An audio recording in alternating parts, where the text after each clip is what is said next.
Muhammad formed a type of prostitution called muta. Actually, it's zawaj al-muta. Now, what does that refer to? According to chapter 5, verse 87 of the Quran, Allah allowed certain pleasures to Muslims that the hadith explains include the following. 587 tell us some of the pleasures that Allah has given Muslims. The hadith mentioned one of these so-called pleasures. Muhammad allowed his companions to contract what he called temporary marriage, where they would meet a woman and tell her, look, I want to marry you for a period of time, 3 days, 2 days, even an hour, and I'm going to give you a sum of money, and when the time has expired, when the time is up, I'll divorce you. Do you accept? And if any woman said yes, off they went and married this woman. Let me just give you one narration that explains this. Sahih Bukhari, volume 6, book 60, number 139. Sahih Bukhari, volume 6, book 60, number 139. Narrated Abdullah, we used to participate in the holy wars carried on by the Prophet, and we had no women, no wives with us.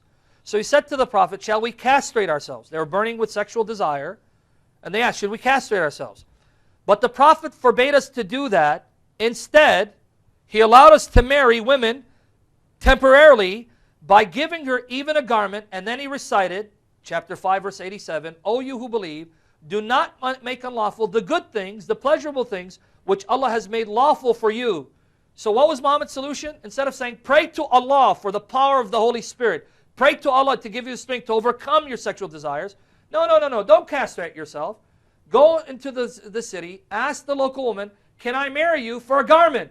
And I'll marry you for 3 days, and once it's done, I'll divorce you. Sure! Now, for a lack of a better term, wouldn't you call this prostitution? There's no other term for it. It's just divinely ordained prostitution.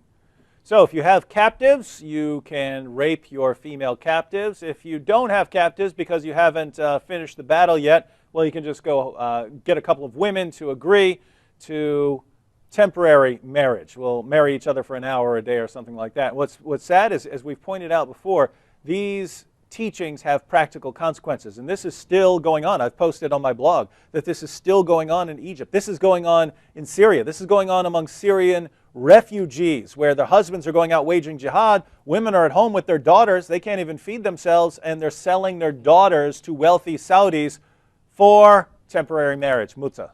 And it's all okay with Allah, and it's actually arranged. It's arranged by Muslims, practiced by Muslims, and we're supposed to think that Muhammad is this pillar of morality that we should all strive to imitate. And it's ironic that the Shiites say it's not abrogated, but Sunnis would claim it's abrogated, and yet, even though they say it's abrogated, they're still engaging in that side. And why? Because even in the Sunni sources, right, it's inconsistent. You will find some saying, oh, Muhammad outlawed it, but you say, some of them say, no, it wasn't Muhammad who outlawed it, it was Umar who then actually made it lawful again. Yeah.